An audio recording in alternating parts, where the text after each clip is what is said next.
Bonjour messieurs, vous écoutez Bonhomme le Talk. Tous les 15 jours, nous recevons un homme inspirant qui nous explique comment il vit sa masculinité.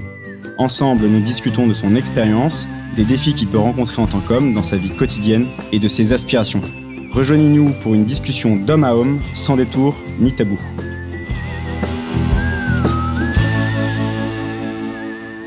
Et aujourd'hui, nous accueillons dans Bonhomme le Talk Antoine de Surmain. Bonjour Antoine. Bonjour. Merci beaucoup de nous accorder de ton temps entre deux explorations et de nous donner ton témoignage. Pour ceux qui ne te connaissent pas, tu es un explorateur, un aventurier. Alors non, tu n'es pas Mike Horn comme tu le dis toi-même. Tes grandes étendues à toi, tes fleuves à descendre, tes montagnes à gravir sont tous dans un même pays, la France. D'où ta griffe, ton nom de code, Antoine explore la France. Antoine explore la France, tu es l'explorateur de l'Hexagone.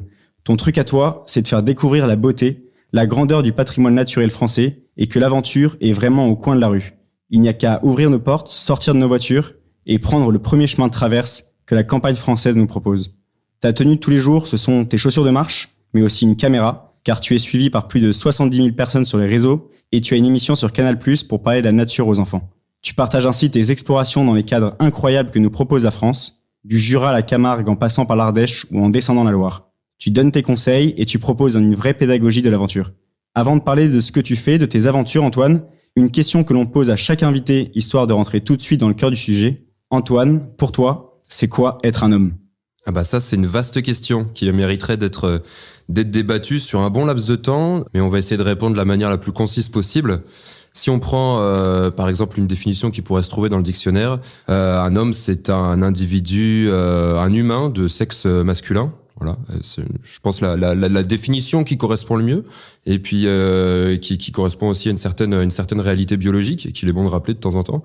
Au-delà de ça, je pense que l'homme en général, c'est un individu en apparence. Je pense qu'il y a une image assez binaire de l'homme en général, d'un individu voilà qui réagit selon ses pulsions, selon ses envies, mais je pense que l'homme, au plus profondément de lui-même, c'est bien plus complexe que ça. C'est un individu qui se pose énormément de questions, qui porte beaucoup de choses sur ses épaules, qui est pas souvent, je pense, écouté au plus profond de son âme, qui mériterait d'être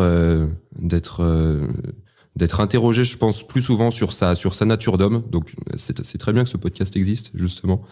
Et puis voilà, donc pour moi, il y a plusieurs types d'hommes qui vivent à leur tour, chacun selon leur personnalité, leur masculinité, avec chacun leur ambition. Pour moi, ça c'est un trait de caractère assez masculin.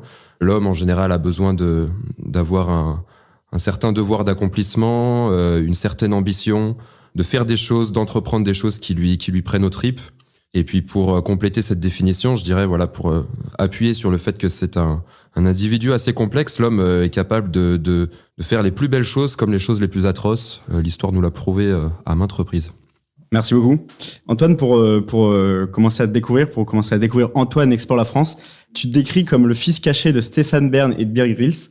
Bear Grylls, pour ceux qui le connaissent pas, c'est un célèbre aventurier britannique qui a pas mal d'émissions connues sur lui. Tes passions, donc, c'est la beauté de la France et l'aventure. Mais au fond, qui es-tu ? Que fais-tu ? Et quel type d'homme, es-tu ? Alors effectivement, j'ai cherché une petite définition à mettre sur ma bio Instagram, fils caché de Stéphane Bern et Bear Grylls. Donc effectivement, Stéphane Bern, ça renvoie à son amour du patrimoine que je partage pour le patrimoine naturel français. Et puis Bear Grylls, effectivement, c'est un ancien commando américain qui brille dans des situations extrêmes où voilà, il a énormément de conseils de survie, etc. Et donc j'essaye de faire un petit peu la même chose, mais les survies et découvertes et amour du patrimoine. Tout ça, ça m'est venu assez jeune. Je suis un ancien scout, donc j'ai eu très tôt ce besoin de partir à la découverte, de comprendre le monde qui m'entourait, de vivre un petit peu dehors, d'essayer de me débrouiller par moi-même, etc. Et puis finalement, ce que je fais sur Instagram, c'est un petit peu le prolongement de cette expérience-là. Et ce que j'essaye de faire, du coup, c'est de vraiment montrer la diversité et la richesse, la beauté du patrimoine naturel français, et surtout de rappeler que si jamais vous avez soif d'aventure et de dépaysement, il n'y a vraiment pas besoin de partir loin, même pas besoin de prendre l'avion pour assouvir ce besoin-là. Vous pouvez partir en France et vous serez étonné, je pense, de la sensation de dépaysement et de découverte qu'on peut faire au sein de son propre pays. Et donc 3 destinations là en France que t'as pu faire et que tu conseilles du coup? Ah, comme ça, à chaud, je dirais pour des grandes étendues, pour un vertige horizontal, le Cézalier, le Cantal, l'Aubrac, qui sont voilà vraiment des plaines à perte de vue, propices à l'introspection. Je dirais aussi le golfe du Morbihan, qui est une destination assez prisée par les Bretons, mais plus généralement par les Français, mais qui est voilà, il y a une zone géographique qui recèle énormément d'histoires et de secrets.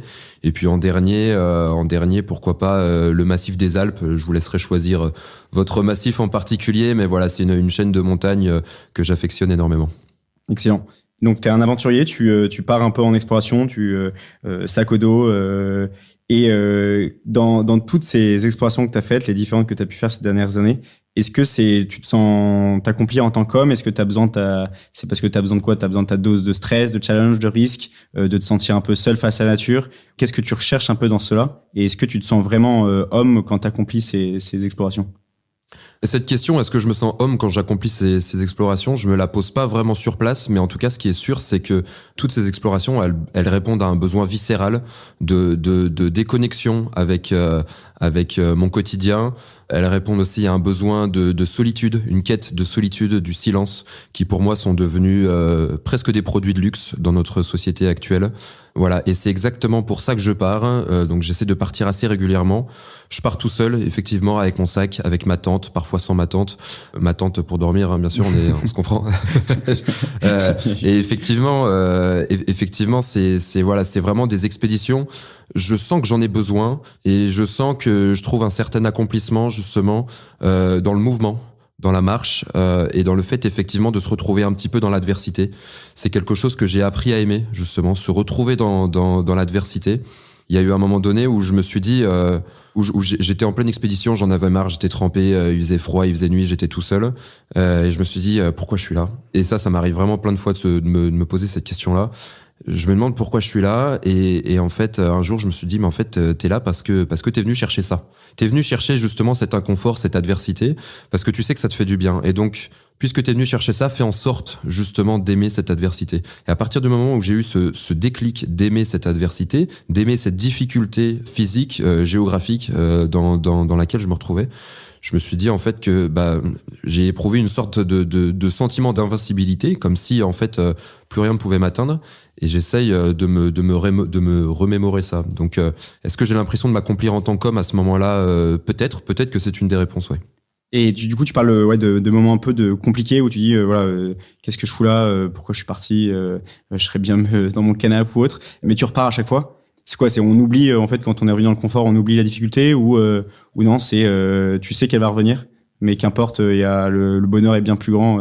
Mais c'est-à-dire, moi je pars déjà parce que j'aime découvrir les paysages de France, mais c'est-à-dire que ce confort auquel on est confronté, j'ai envie d'utiliser ce terme-là parce que c'est vraiment comme ça que j'ai envie d'aborder le confort, ce confort auquel on est confronté chaque jour de notre quotidien, est-ce qu'on s'est déjà posé la question de savoir si on continuait de l'apprécier à sa juste valeur? Et je pense que pour apprécier le confort à sa juste valeur, pour apprécier ce luxe, il faut savoir justement le remettre en jeu, le remettre sur le tapis, le remettre sur la table, ne serait-ce que pour voir si on est digne de ce confort, ne serait-ce que pour voir si on a mérité ce confort. Et moi, c'est la réponse que j'ai trouvée, en tout cas par l'aventure. Peut-être que d'autres le trouvent par l'entrepreneuriat ou autre chose, par l'accomplissement personnel. Moi, j'ai trouvé ce moyen-là par la marche, par la nature, par l'exploration et effectivement quand je reviens chez moi c'est un tel luxe, ne serait-ce que d'ouvrir le robinet pour avoir de l'eau directement à proximité, c'est incroyable. Ça me permet d'apprécier à fond, à 100% les choses du quotidien et en même temps de me rappeler que rien n'est dû et que voilà, il y a certaines personnes malheureusement qui n'ont pas cette chance et ça fait du bien de temps en temps de se remettre un petit peu les idées en place là-dessus. Ouais. Oui. Mais faire ça en France, faire ça dans la société occidentale, où en effet, qui est quand même dans une certaine abondance encore et avec un peu tous les moyens de confort au quotidien, est-ce que tu passes un peu pour un ovni autour de toi? Est-ce que c'est aujourd'hui on décrit un peu cette image de l'homme qui se recharge dans l'aventure, dans une épreuve physique intense. Enfin, ça fait un peu homme des temps anciens, l'époque des chevaliers ou autres, des grands explorateurs d'autrefois. Mais aujourd'hui, c'est pas forcément trop l'image partagée par tous de l'homme. Comment tu te ressens du coup en tant qu'aventurier explorateur tu pars même pas à l'autre bout du monde, tu restes en France. Est-ce que tu as l'impression d'être un peu en décalage par rapport à la société sur la vision de l'homme autour de toi? C'est-à-dire que en fait, je pense pas que la société remet en cause une vision de l'homme. Je pense qu'elle remet en cause des visions des modèles de masculinité. Et comme je le disais au début, je pense que la masculinité, elle s'exprime selon les caractères de chacun, selon les personnalités de chacun. Moi, ma masculinité, elle se traduit là-dedans. Elle se traduit dans le goût de l'effort, dans la recherche justement de l'inconfort, de l'intranquillité. Et il y a peut-être d'autres personnes qui expriment leur masculinité autrement.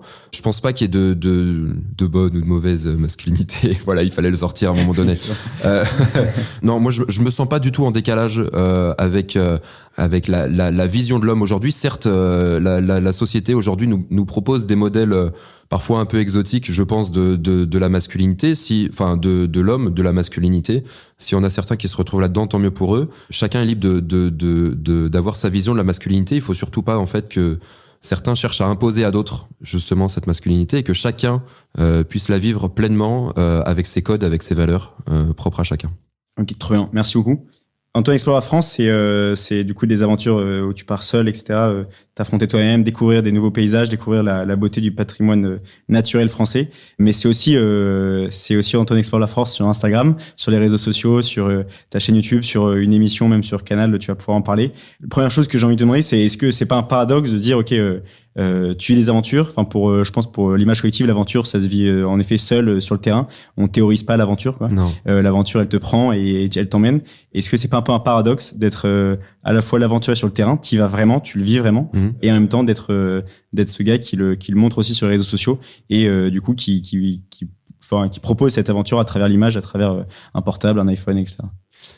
C'est-à-dire que moi je suis animé par deux volontés. La première, c'est de faire prendre conscience aux gens l'immense richesse et la diversité des paysages de France. Vraiment, on a la chance d'habiter dans un pays qui propose différents climats, différents biomes. On est un des rares pays à bénéficier des 4 saisons. Ça, il y a quand même très peu de pays dans le monde qui ont 4 saisons distinctes. Donc voilà, c'est encore un atout considérable de ce pays. Donc voilà, moi mon but, c'est vraiment de valoriser tout ce patrimoine naturel français. Mon deuxième but, vraiment, c'est de montrer que l'aventure est accessible. C'est-à-dire qu'aujourd'hui, je pense qu'en fait, il y a beaucoup de gens qui aimeraient pouvoir partir, et moi, je leur montre en fait que c'est possible, que c'est réalisable, sans avoir besoin de partir encore une fois à l'autre bout du monde. Donc moi, je suis un amoureux de la France, je suis un Français passionné, et donc naturellement, en fait, j'ai trouvé ce moyen de transmettre mes aventures par les réseaux sociaux, sur Instagram, etc. Et en fait, je me rends compte que ça plaît énormément. D'une part, dans cette période post-Covid, où en fait, on se rend compte que on peut plus forcément voyager. On a été contraint pendant longtemps de, entre guillemets, voyager en France. On était un peu obligé à la sortie du confinement de voyager en France. On s'est rendu compte, ça c'est à mon grand bonheur, que on avait un pays quand même assez stylé. Voilà, le but, c'est encore une fois, c'est de montrer toute la diversité, la beauté de ces paysages-là, de montrer que l'aventure est accessible. Et est-ce que le fait de montrer ça sur Instagram, est-ce que ça fait moins aventurier ou pas ?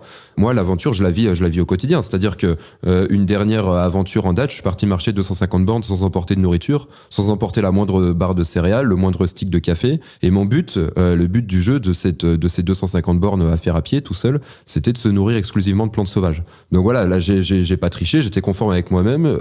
J'en ai bavé vraiment, parce que 250 bornes c'est long, il faut faire entre 25 et 30 bornes par jour sur 10 jours pour boucler tout ce trip. Et puis en plus de ça, manger des salades de pissenlit, des salades de trèfle. J'ai eu la chance de trouver des châtaignes, des coings, des noix, etc. qui m'ont permis de tenir et qui ont garanti un petit peu le succès de cette expédition. Donc l'aventure, je la vis vraiment pour moi.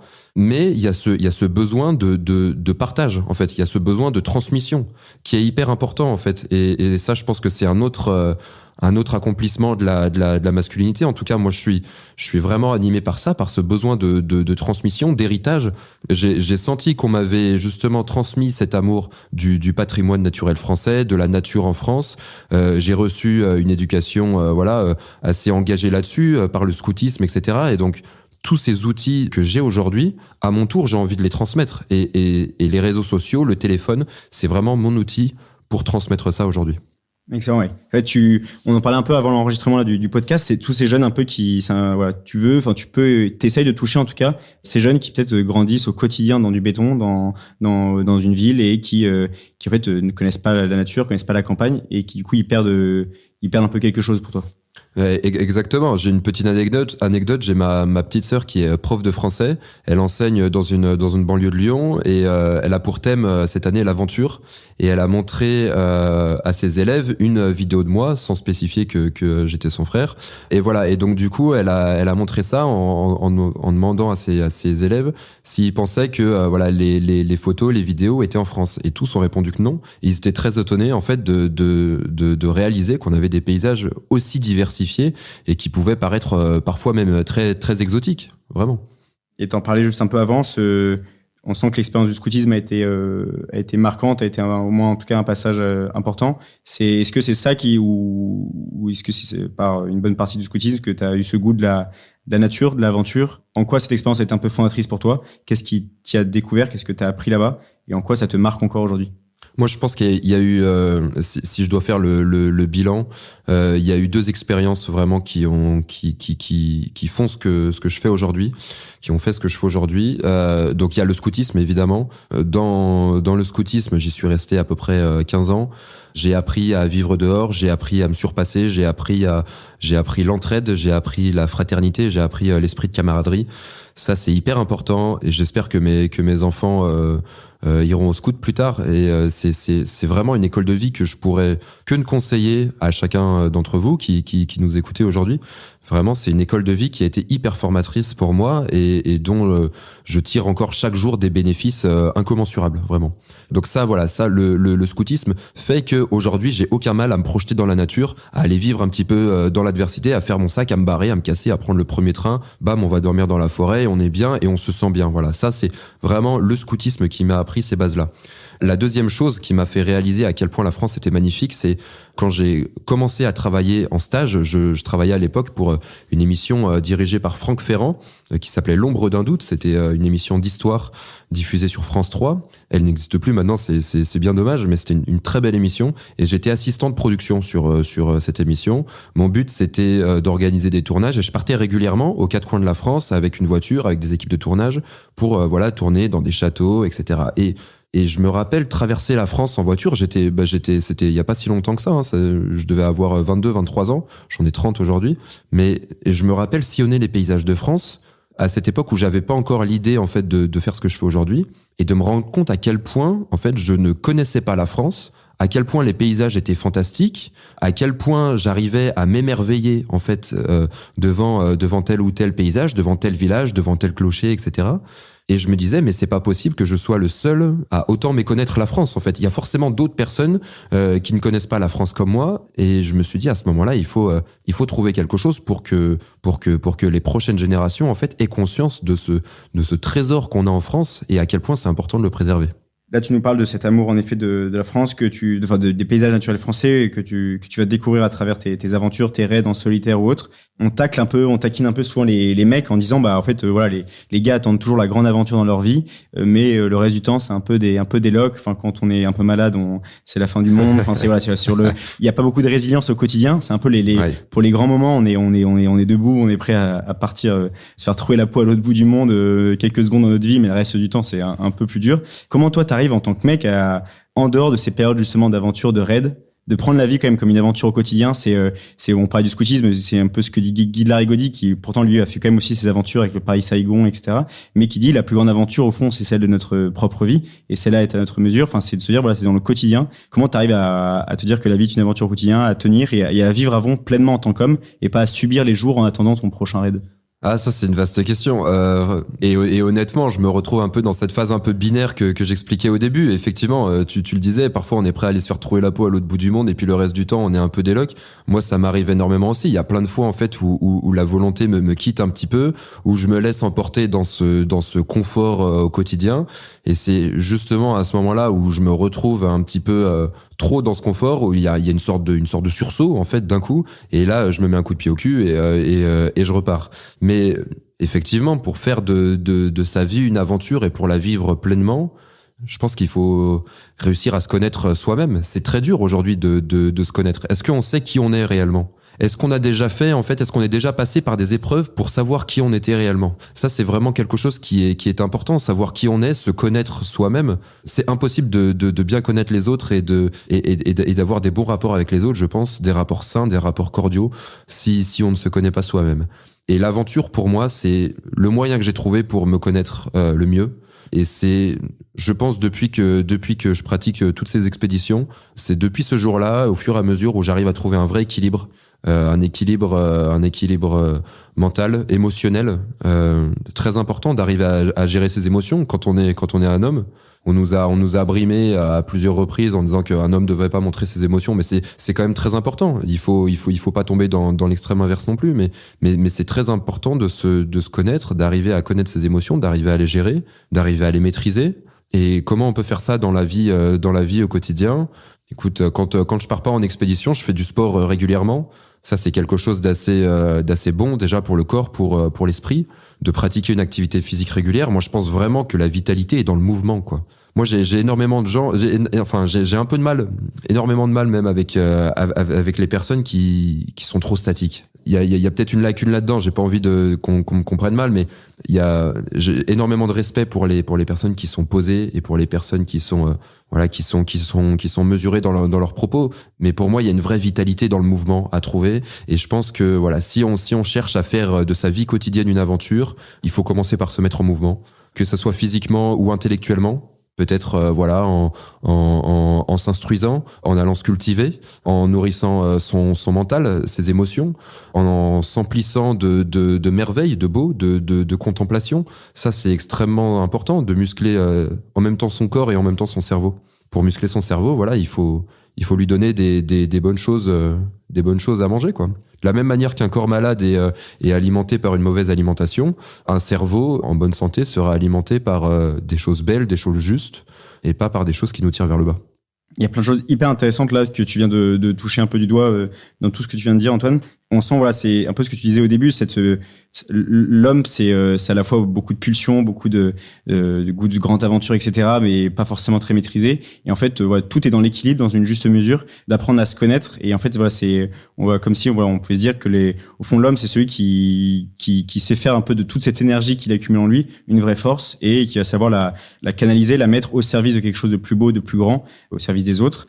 Et ça passe par des moments, en effet, de difficulté, des moments seuls, etc. Tu parlais tout à l'heure un peu de la solitude. Tu sais le montrer un peu dans tes vidéos. Je voyais ton reportage, ton ascension au Mont Blanc. Tu montres que tu peux andouiller, que tu tombes pas non plus dans la caricature du mec qui, voilà, on pourrait, voilà, si on parle d'Antoine Explorer France et en 2 secondes, on va se dire, ok, c'est un aventurier, le gars se la raconte, on voit juste le côté bien. Et non, toi, tu montres l'intensité de ce que tu vis, mais avec faiblesse, avantage, enfin voilà, tout ce que tu vis au quotidien, que tu passes par des moments seuls, des moments difficiles. Et justement, quand tu es dans ces moments-là, t'en parles un peu tout à l'heure, mais je voudrais revenir un peu dessus sur cette notion de solitude. Est-ce qu'elle est vraiment importante pour toi? Est-ce que t'as peur aussi? Voilà, comment en tant que mec tu gères cette peur, cette solitude? Si t'as des conseils à donner là-dessus, c'est des retours d'expérience un peu sur ces sujets. Bah, la solitude, moi, c'est quelque chose que j'ai découvert au fur et à mesure de mes expériences. Aujourd'hui, on est plus seul, en fait. On n'est plus seul dans notre société actuelle. On est toujours entouré de plein d'amis. La population s'est urbanisée, donc on habite beaucoup plus dans des villes. On est habitué à croiser des gens. Et puis, quand on se retrouve seul, on a les réseaux sociaux qui nous tiennent en haleine, etc. Et finalement, rares sont ceux qui font l'expérience de la solitude aujourd'hui.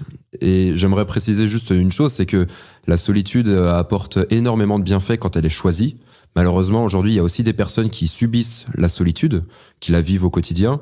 Et à ce moment-là, effectivement, la solitude peut être dévastatrice pour ces personnes-là. Donc, il faut quand même nuancer un petit peu ces propos. Mais dans mon cas, il y a justement cette recherche de la solitude, puisque c'est dans cette solitude, justement, où j'ai l'impression de m'accomplir, où j'ai l'impression de me découvrir. De la solitude découle plein de choses. Il y a d'abord le silence. Quand on est seul, en fait, à part si on se parle à voix haute, quand on est seul dans des paysages de nature, bah, bien souvent on est absorbé par ce silence. Le silence, pareil, est devenu un luxe aujourd'hui, puisqu'on est dans une société quand même qui est très bruyante, qui fait beaucoup de bruit, qui est très active. Et du silence découle une certaine tranquillité, une certaine sérénité. Dans le silence, on arrive également à se redécouvrir, à s'écouter. On a même l'impression parfois d'entendre d'entendre ses pensées à voix haute. C'est assez perturbant. Et puis voilà, et dans le silence, en fait, du silence naît cette tranquillité, de cette tranquillité naît l'introspection, et puis on commence en fait naturellement à méditer. Alors moi, je suis pas du tout un adepte de méditation, mais par la marche, par la solitude, par le silence, en fait, j'ai appris à découvrir un petit peu qui j'étais, à découvrir un petit peu mes qualités, mes défauts aussi surtout. Qu'est-ce que je pouvais faire pour m'améliorer au quotidien? Qu'est-ce que je pouvais faire justement pour diminuer un petit peu ces défauts, pour les améliorer, pour les corriger? C'est vraiment une expérience que je vous conseillerais de faire, parce que ça apporte énormément de choses, effectivement. Je passe sur une toute autre aventure. Si tu permets, c'est depuis quelques mois, tu t'es lancé dans une autre grande aventure pour un homme. Tu t'es marié. Ouais. C'est peut-être même la grande aventure c'est ma plus belle aventure, ça. C'est la plus belle aventure de ta vie qui commence et qu'on te souhaite très longue. C'est un défi, c'est un saut dans le vide. Ah, c'est fou. C'est complètement dingue, le mariage. C'est hallucinant. Et aujourd'hui, enfin, beaucoup de personnes n'y croient plus, malheureusement. Beaucoup de personnes divorcent aussi. Mais parce que le mariage, quand on a conscience de ce que c'est, mais c'est une aventure complètement dingue. C'est insensé de se promettre l'un à l'autre pour l'éternité jusqu'à la mort. C'est complètement dingue. Et en même temps, c'est ça qui fait que c'est superbe. C'est vraiment superbe. Et donc effectivement, moi, ça faisait 8 ans que j'étais avec ma femme, et on a décidé de se marier. Donc on est mariés là depuis 6 mois, et effectivement, c'est ma plus belle aventure. Et c'est une aventure vraiment au sens propre du terme, puisqu'il y a une finalité. Hein, on se promet de rester ensemble jusqu'à ce que la mort nous sépare. Donc il y a quand même une finalité, il y a un but dans cette aventure. Et puis il va y avoir des obstacles, il va y avoir de l'émerveillement, il va y avoir des histoires, il va y avoir des moments de creux, il va y avoir des moments de joie extrême, de joie intense. Il peut y avoir des moments de profonde tristesse, et tout ça, ce sont des émotions qu'on va être amené à retrouver dans une aventure quelconque en France. Et voilà, ça c'est une aventure personnelle, mais qui voilà, j'en suis qu'au début pour l'instant. J'en ai fait. Si on devait ramener le mariage à, je sais pas, à une centaine de kilomètres, j'ai fait même pas 1 mètre pour l'instant, quoi. Donc c'est que le début, je découvre encore pour l'instant, mais c'est voilà une très belle aventure, et je suis très content de me lancer là-dedans. C'est merveilleux. Et pour quelques questions un peu plus générales, est-ce que tu aurais des exemples un peu d'hommes pour toi, des exemples de gars que tu trouves accomplis et qui peuvent un peu te guider, ou être des exemples, soit des gens déjà décédés, ou même des gens encore actuels? Bah, pour avoir des modèles d'hommes accomplis, il faudrait déjà définir ce que c'est qu'un homme accompli. Et là, voilà, on pourrait en discuter pendant 1 heure. Qu'est-ce que c'est l'accomplissement? Est-ce que c'est un homme qui fait carrière et qui gagne très bien sa vie? Est-ce que c'est un père de famille excellent qui est dévoué à sa femme et à ses enfants? Est-ce que c'est un homme qui n'a pas de vie professionnelle ni de vie personnelle, mais qui se développe tout seul par lui-même? Voilà, qu'est-ce que l'accomplissement finalement? Moi, j'aurais envie de lui donner une définition, voilà, un peu générale, mais pour moi, un homme accompli, c'est un homme équilibré sur plusieurs domaines. Donc voilà, sur le domaine professionnel, sur le domaine personnel, le domaine familial. Voilà, pour moi, ce sont ces 3 domaines-là. Il y a par exemple Alexandre Poussin qui a traversé l'Afrique avec sa femme, qui aujourd'hui a 2 enfants, semble avoir réussi sa vie familiale. Mais encore une fois, on connaît pas en détail ces personnes-là. Ils ont aussi leur part d'ombre. Ils ont sûrement des défauts. Donc voilà. En tout cas, pour moi, c'est un exemple d'homme accompli. Un autre exemple d'homme que j'admire et qui m'inspire, il y a Sylvain Tesson. Effectivement, Sylvain Tesson, c'est un grand modèle pour moi. Je me retrouve, en tout cas, c'est lui qui m'a aussi donné envie de vivre un peu la solitude, d'essayer de mettre des mots sur des sentiments que je percevais mais que je n'arrivais pas à discerner.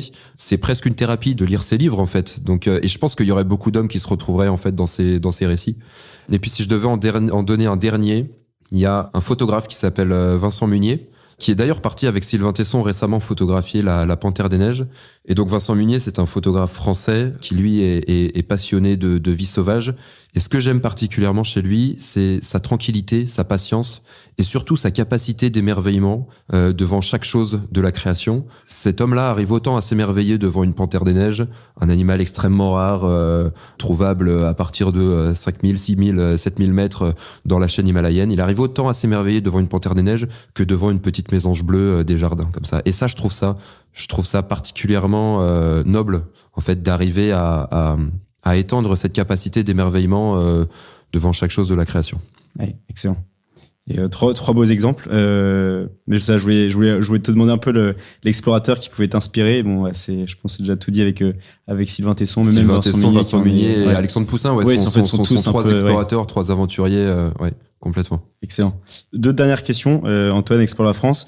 Si tu veux nous donner juste nous reparler d'une de tes grandes aventures, une de tes grandes explorations, juste un peu plus précisément, un de tes exemples. Tu parlais tout à l'heure de ton raid de 250 km en te nourrissant que ce que tu trouvais dans la nature. Est-ce que tu as un autre exemple d'une ascension ou d'une descente d'un fleuve, je sais pas, un truc qui pour parler aux gars qui nous écoutent, qui t'a marqué, c'était une vraie épreuve et voilà, nous la détailler un peu en quelques instants. Complètement.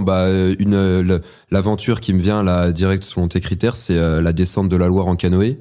Donc j'ai entrepris ça en septembre 2020 après un été très chaud et j'avais jamais fait de canoë de ma vie. Voilà.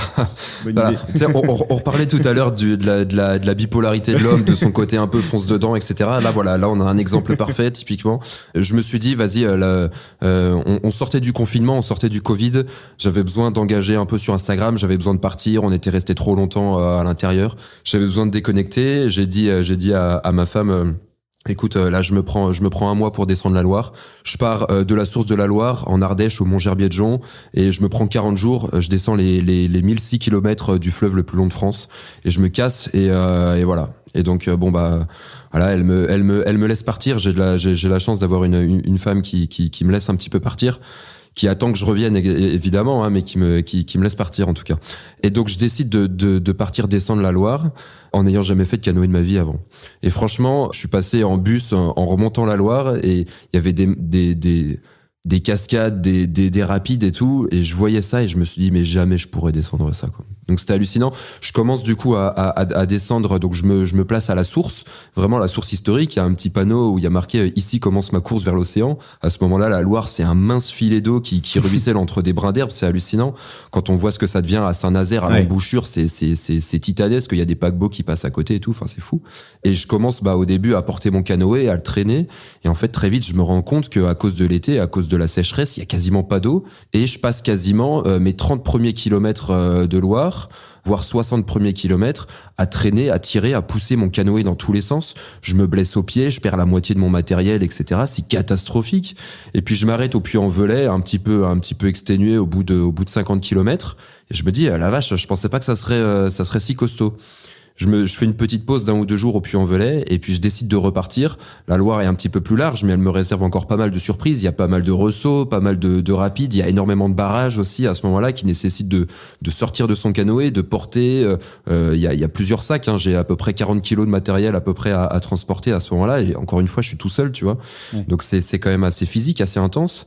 Et puis en fait, j'arrive en Haute-Loire. À ce moment-là, il y a des gorges hyper profondes dans la Loire. Il y a un vent de face qui est terrible. Je me rends compte qu'en fait, non seulement j'avance pas, mais en plus je recule. C'est-à-dire que de temps en temps, il y a du vent qui est un vent de face qui est tellement fort qui me fait reculer. Et puis en fait, j'arrive complètement explosé au bout de 300 km à Roanne. Donc j'ai fait 300 km en 10 jours. Donc en fait, j'ai eu l'impression au début de ne pas avoir avancé. N'empêche que j'arrivais à faire 30 km par jour en marchant, en titubant dans la Loire. J'avais l'impression de rentrer complètement torché de soirée. Tellement genre j'avançais pas droit, tu vois, c'était hallucinant. Et j'arrive à Roanne, je suis explosé. Et là, pour la première fois, je dis à mes abonnés sur Insta, écoutez, j'arrête, j'abandonne, là c'est trop. Mon drone a pris la flotte, je peux plus faire de photos. J'ai ma GoPro que j'ai perdue au fond de la Loire, qui est en train de faire des bulles actuellement. J'ai perdu mes lunettes de soleil et plus important de tout ça, j'ai perdu mon filtre à eau qui me permet d'être autonome en eau en buvant l'eau de la Loire.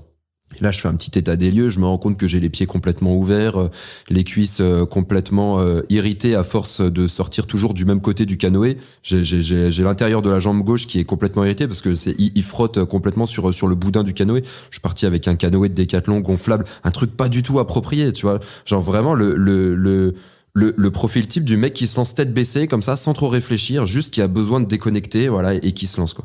Et donc ça m'a fait du bien un peu de me prendre une claque par la nature, tu vois, de me rendre compte qu'en fait j'étais voilà, ça ramène un peu d'humilité. C'est bon aussi de temps en temps, tu vois, c'est pour ça que c'est important en tout cas pour moi et peut-être aussi pour les autres, de se confronter justement à ces difficultés, parce que on arrive vraiment à reconnaître en fait ses limites et ses défauts là-dedans. Et je pense que j'ai clairement manqué un peu d'humilité ou peut-être un excès de confiance, tu vois.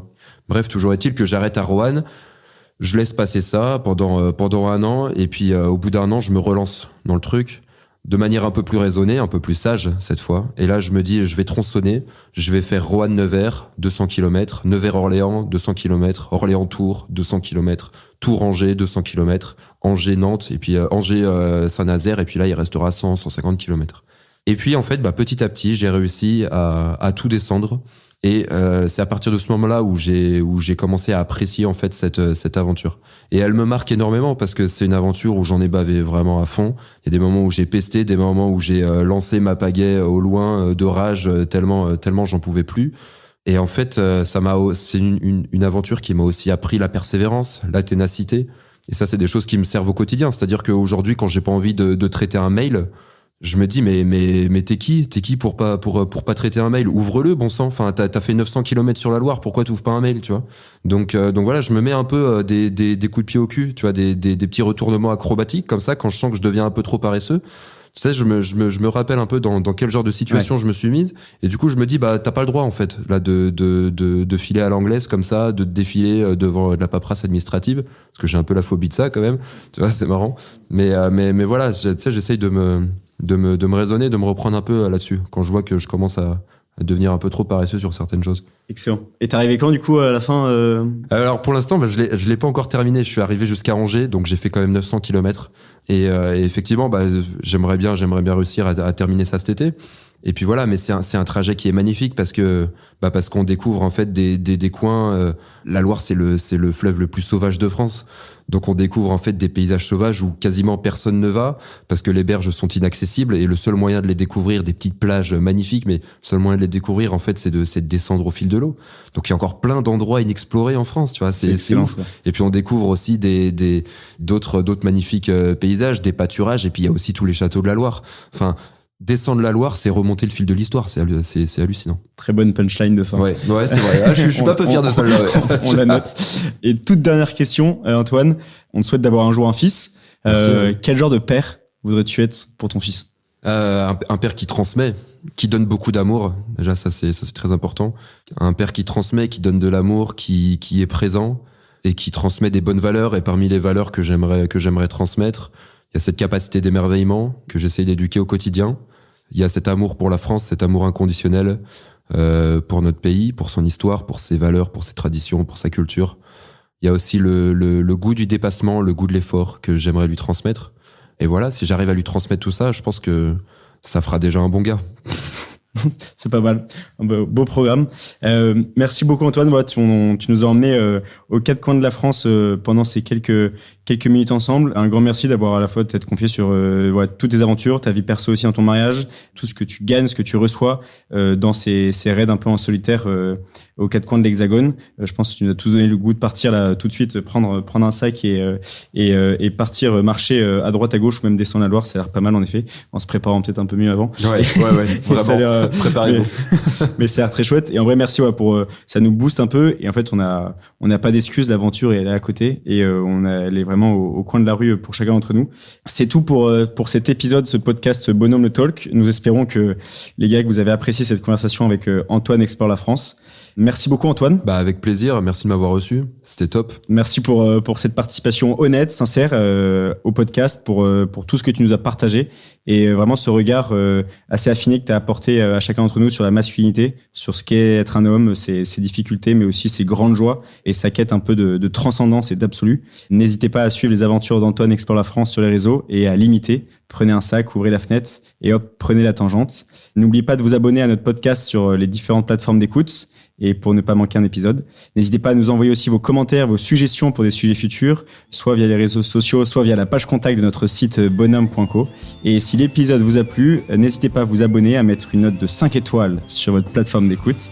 Cela compte énormément pour que le podcast devienne un succès et que les différentes plateformes d'écoute poussent notre contenu.